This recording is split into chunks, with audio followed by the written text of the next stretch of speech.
Welcome to episode 39 of the Feed Your Soul with Kim podcast. Today we talk about finding happiness through using love.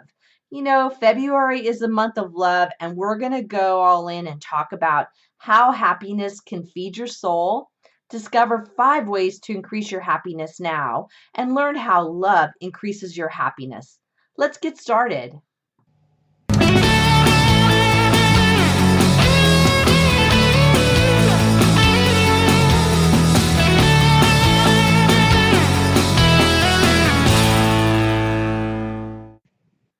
Hi, I'm so glad to have you on the Feed Your Soul with Kim podcast. I am Kim McLaughlin. I am a licensed psychotherapist, motivational speaker, blogger, podcaster, and author. And we have a podcast that we put out each week focusing on feeding your soul and nourishing your life. I help people when they're feeling frustrated, overloaded, and overwhelmed, and it shows up in overeating and over dieting and having a negative idea or thought about your body. And each week when we talk about different topics on this podcast, it's not always about food. I've said before, it's about the food, but it's not about the food. It's about all the areas that go around it. Today we're talking about the book, The Happiness Project by Gretchen Rubin. I actually talked about this in our January podcast and introduced the idea of her happiness project and how it's a really interesting book because it focuses each month on different topics related to happiness that give us a lot of ways to increase happiness through different concept ideas and doables. And I don't know about you, but I think that I could use more happiness in my life. I'm not an unhappy person, which is exactly what Gretchen talked about in the book, is that she wasn't saying that she was unhappy. She was just saying that there's always room for getting better in that area. What I like about her book, and as we're going to review some core ideas in this topic about February and love, is that it's really kind of different ideas or different ways to increase happiness rather than kind of the general idea about just be happy or just think happy, but really some concepts that I think will lead you to feel happier and to feel more satisfied in your life. I talk a lot about the feeding your soul and how we need to nourish ourselves, mind, body, and spirit. I talk about the 6 components to feed your soul being physical, emotional, mental, lifestyle, mindfulness, and self love. And when we talk about happiness, it actually doesn't just cover the one concept of the emotions, it covers a lot of the different concepts. What we know is that when we're balanced in all those 6 areas, those 6 feed your soul core concepts, when we're balanced in those, food is really put then in its proper place as nourishment, and we find other ways to manage all the other areas in our life. When we look at happiness, it's not just about the emotional. Really, happiness, I think, covers the physical, it covers the mental, the lifestyle, how we live our lives, mindfulness, how we're kind of present in our body and in that kind of idea of there being a greater power than ourselves, and definitely happiness plays out in self-love. So let's go a little further into it today because I think you're going to find it really helpful to explore more of these ideas of happiness. I just want to kind of reflect back is in the month of January, we used the idea of finding happiness and looked at energy. And that was really interesting, I thought, because we looked at lots of different concepts of how you could increase your energy. And actually, as I'm looking back on my notes, the finding happiness focused on energy is in episode 36. So please be sure to go back and listen to that if you haven't listened to it yet. For February now, we're going to look at love. And the Happiness Project, Gretchen Rubin, talks about 5 ways to increase our love. And she talks about in the concept of how that also increases happiness. She looks at it, Gretchen looked at the idea of love through the lens of marriage. And she told a lot of stories about her marriage and how She was increasing happiness through love, through marriage. And I wanted to take it bigger than that because I don't want to just talk to people just that are in marriages or in relationships or in intimate relationships, I should say. Because I think when we look at love, we can look at it through the larger lens of relationships because we really have relationships all over the place. We have relationships at work, we have relationships at home, at school, in our neighborhood, in our community, with our friends, at the grocery store. And there's a way to use all the concepts we're talking today about love in terms of all of those many different kinds of relationships. Obviously, the level of intimacy with the clerk at the store is a lot different than if you're married to somebody or engaged to somebody or have been in a long-term, intimate, close relationship. There are different levels of relationships and different levels of intimacy. But the areas that we're talking about today, I think, can have a profound impact on all of those relationships. I want to backtrack just a little before we go into the areas of love and increasing love in the way of increasing happiness in our lives. Is in episode 36, I talked about different definitions of happiness, but one of the things I did go over that I thought is really interesting, and I think if any of you missed it or maybe don't remember it, it's a great review, is there is a scale called the subjective happiness scale. And there are four statements in this scale that you do on a 1 to 7 number scale to see where you fit in them. And it was put together, it's called the subjective happiness scale. And I put a link to the scale in the show notes so you can go in and look. It's by a researcher named Lubomirsky, and she has 4 questions. The first question, in general, I consider myself on 1 to 7, not very to a very happy person. So, are you not happy at all, or not a happy person to a very happy person? The second question is, compared to most of my peers, I consider myself less to more happy on a 1 to 7 scale. So, where do you consider yourself compared to others in terms of being happy? The third question is, some people are generally very happy. They enjoy life regardless of what is going on, getting the most out of everything. To what extent does this characteristic describe you? Not at all, to a great deal. And you go on a 1 to 7 scale. Number 4 is, some people are generally not very happy. Although they are not depressed, they never seem as happy as they might be. To what extent does this characterize you? And it's 1 to 7, not at all, to a great deal. So you can then become in touch with, where is your level of happiness? What is your idea about happiness? And then start looking at it on that number scale.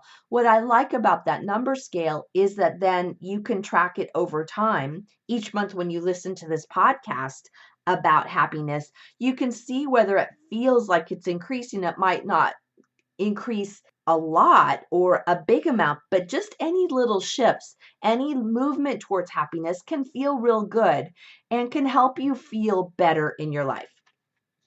So let's look at this idea of happiness in regards to love and get some really specific ideas from Gretchen in the book, The Happiness Project, that I think will help you out a lot. And the first thing she says about increasing happiness in relationships is, the first thing is she says, quit nagging. And I thought that was an interesting starting spot. And I think it could be more reflective of her and what's going on for her in terms of, she saw that as a problem for herself. But I got to say, it's a problem for a lot of us. And I know with certainty that nagging doesn't get us anywhere. And it actually leads to the other person feeling resentful and angry towards you. And if I could tell you anything about nagging, I'd say stop it. It is really an ineffective way to communicate. And I find in therapy sessions when I work with couples, this is what happens a lot, is there's a lot of nagging that goes on back and forth, and it doesn't really get the idea across about what you really want.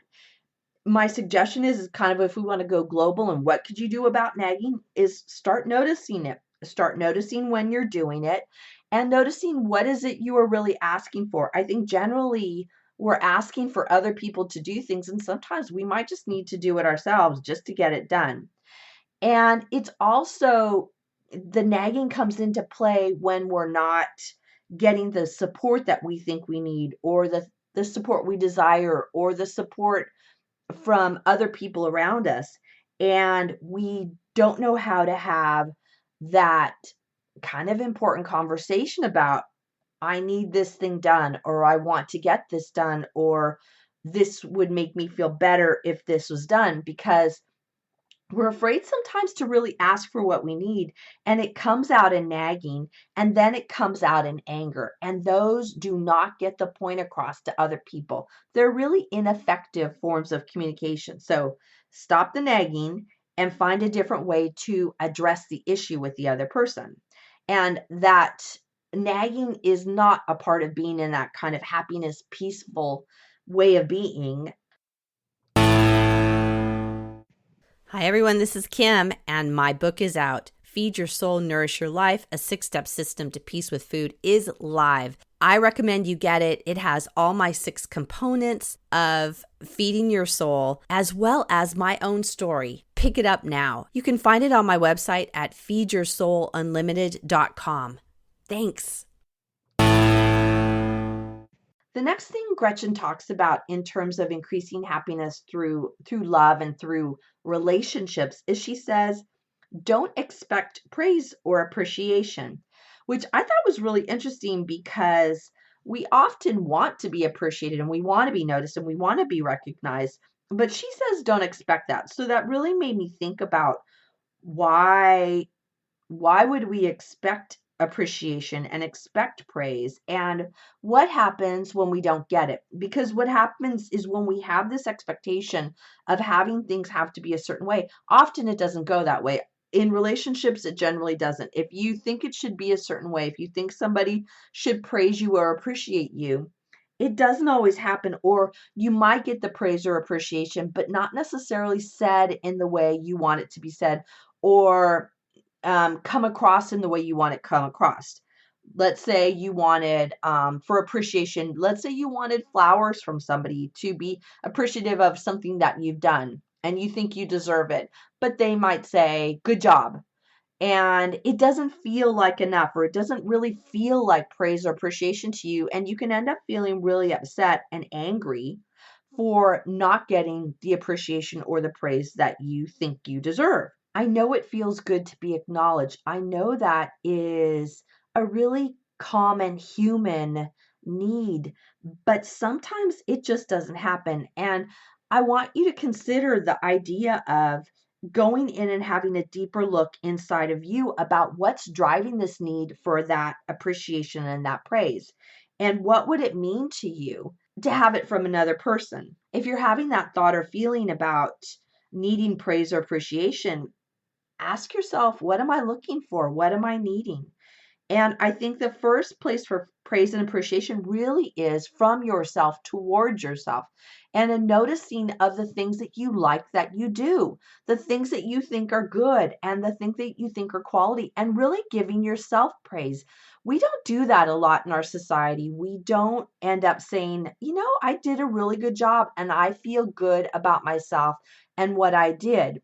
And sometimes that looking for other people to do it is really because we're not acknowledging it. Remember, I said the 6 components to feed your soul. One of them is self-love, and praising yourself for what you do right, or what you think was good and helpful and honest and caring, is really a way of showing self-love, of filling up that bucket of self-love that we need to have filled all the time. You might find that you're not getting praised or appreciated in the way you want to be appreciated or praised. And this is really interesting. And this goes to, I think that Love Languages, that's a book that's really popular, that's been really helpful for people to understand what their love languages are. And we'll have to talk about that more in another podcast. But to notice if you're getting praised and appreciated, but it just doesn't feel like enough. It could be that the other people are appreciating and praising you through their love language, through the way that they think people want to be appreciated or praised, or the way they want to be appreciated or praised is how they do that towards you. And think about that, if you're not feeling appreciated, but you're hearing some approximation of appreciation, that maybe somebody else is giving it to you from their love language, and to really focus on hearing what they're saying and really integrate it in as being something that's positive and their acknowledgement of you. I see this a lot in couples where there is a need to be noticed from one to the other, and there is a lack of seeing that you're actually being honored and praised. I remember a long time ago that I was managing a group, and one of the managers that I was the director over a large group, and one of them said that he didn't feel that I was appreciating him. And it was interesting to me because I reflected on that. I took it to heart what he said, and I realized that I was actually praising him. I had actually given him a lot of praise. Possibly I wasn't saying it in the way that he needed to hear it through that kind of love language concept, but also he wasn't listening. And I think there was something going on for him, that he wasn't able to hear the praise that I was actually giving to him. So really consider that if you're not feeling praised or appreciated, somebody might be doing that and appreciating what you do and giving you that feedback, but maybe you're just not hearing it. And so being open to noticing if somebody else is full of praise and appreciation. One challenge I have for you to start kind of building that muscle for praise and appreciation, and to kind of build that muscle within yourself, is to look at it differently, and actually to start doing positive deeds for others anonymously without the expectation of praise. And notice how good it feels to kind of secretively give somebody something, or to give them a note. I've done that before, where I've given people notes that they won't know that it's from me, but I wanted to tell them how much I appreciated them in kind of a fun little secret way, or leaving somebody flowers at their desk without them even knowing it, or just whatever it might be, to give some kind of praise to somebody else and giving it away without having them know it's from you. This really starts to fill yourself up in a really unique and powerful way. The third way Gretchen talks about increasing happiness through love is to what she calls to fight right. And I thought that was an interesting concept, because that is often difficult for couples to know how to have an argument. I don't know that I'd use the word fight. I don't, that to me sounds more physical. I think it's more arguing in a way, or communicating in a way that's more effective. And some questions to ask yourself is, are you lashing out at others? Are you getting angry with them? Are you bringing up old issues during current conflicts?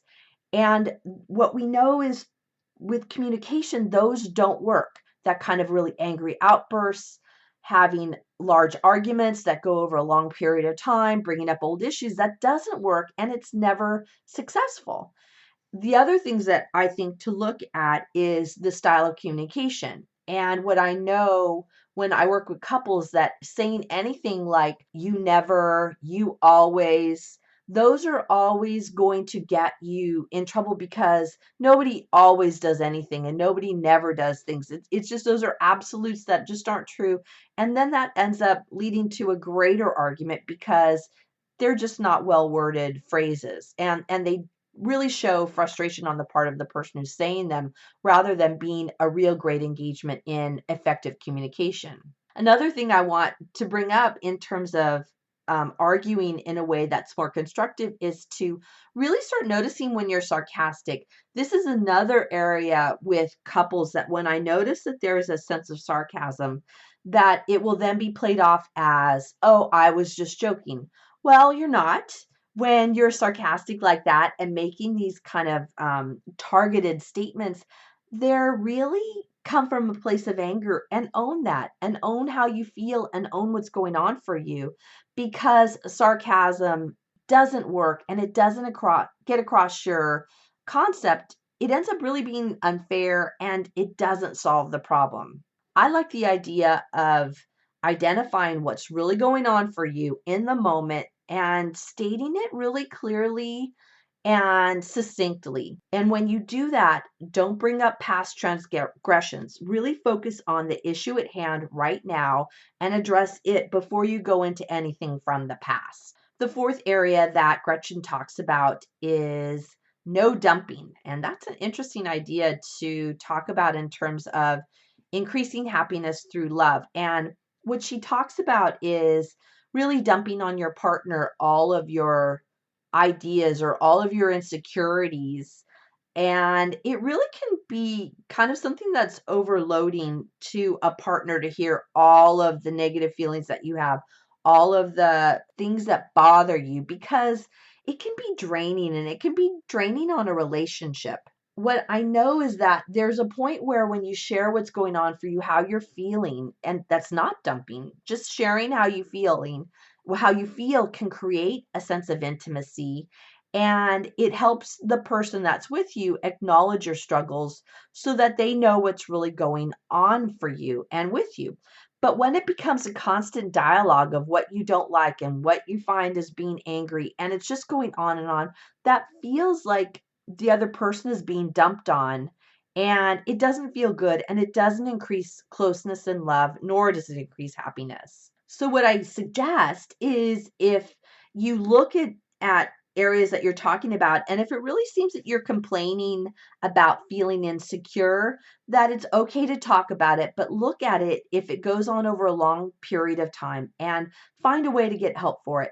One way to do that is to get yourself listening to uplifting podcasts, read helpful books, and if it goes on and on, consider seeing a therapist to talk to somebody who is trained in how to help you move through that anger and that resentment and have more effective communication and really increase that sense of self love within you. The last way Gretchen talks about increasing love and happiness is give proofs of love.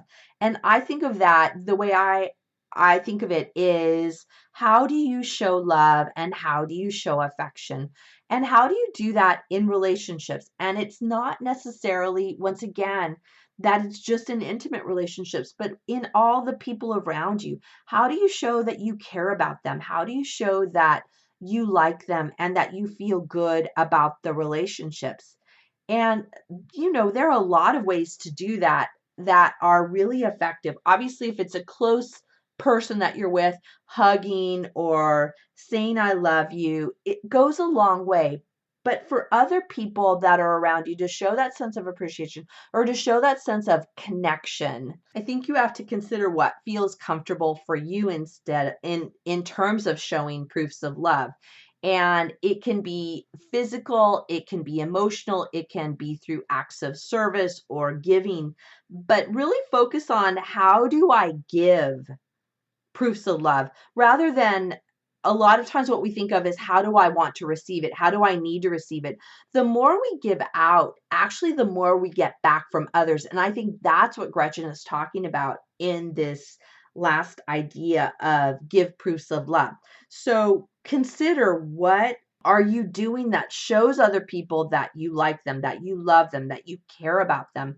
And you could start making a list. I like things like sending them a text, giving a phone call, sending a letter, an email, sending them flowers, going out to coffee together. I love that one. That's one of my favorites.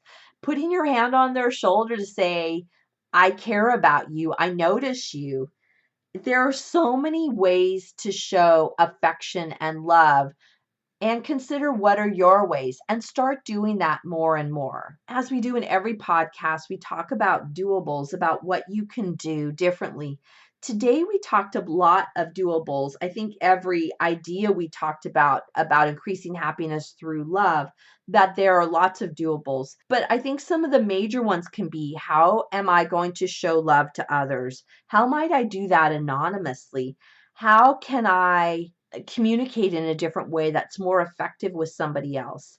and start engaging in these doables this next week in order to make those shifts, those slight changes that then will increase your happiness over time. I love talking with you about happiness. I like this idea of focusing on the happiness project, and we'll go over more of the concept that Gretchen talks about in the book because I think they're really important ways that we can build ourselves up to feel better about ourselves in our life. And once again, as we feel better, more balanced in our lives, food just isn't the issue that it was before because you're just feeling so great and loaded with love inside of yourself. Thank you for joining me on this Feed Your Soul with Kim podcast, where we're talking about finding happiness through love. I look forward to talking with you next week on the podcast. Make it a great week, everyone. Bye. Thank you for joining us on the Feed Your Soul with Kim podcast. We come to you every Monday with fresh new ideas to help you end emotional eating and put food in its proper place as nourishment. Please be sure to subscribe to this podcast and review it and let us know what you think. Thank you for joining us.